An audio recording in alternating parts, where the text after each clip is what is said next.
আজকে নামাজ পড়বা তো? হ্যাঁ। মিস যাতে না হয়। আচ্ছা তাহলে আমি আসি।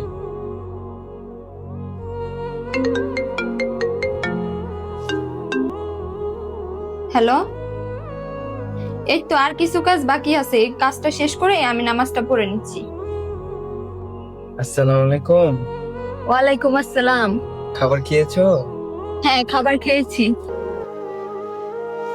তা বললো আজকে নামাজ পড়ে কেমন লাগলো? আজকে কাজের অনেক প্রেশার ছিল, যার জন্য আমি নামাজ পড়তে পারিনি। সরি।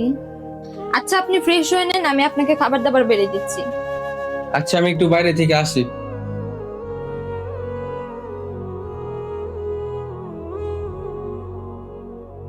এখনো যে বাসায় আসতেছে না, দেখি একটা কল দেই। কি রে, ফোনই তো রিসিভ করে না। কখন থেকে কল দিচ্ছি আপনাকে, ফোনটা ধরবেন না? খেয়াল ছিল না, ফোন সাইলেন্ট ছিল।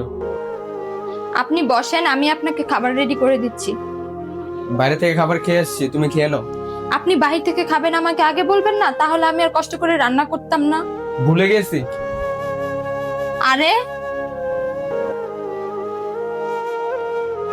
কি হয়েছে আপনার? কি হয়েছে আপনার? আমি আপনাকে কালকে থেকে ডাকতেছি, আপনি আমার ডাকের কোনো উত্তর দিচ্ছেন না, আমাকে কোনো গুরুত্ব দিচ্ছেন না, আমার কথা এড়িয়ে চলতেছেন। 2 দিন তোমার সাথে কথা বলি নাই, তাতে তোমার এই অবস্থা। আর মৃত্যুর পরে যখন একজন জান্নাতে যাবে আরেকজন জাহান্নামে যাবে, তখন থাকবা কিভাবে? এই এই, উঠেন উঠেন, ফজরে আজান দিছে, নামাজ পড়তে হবে। উঠেন। আলহামদুলিল্লাহ।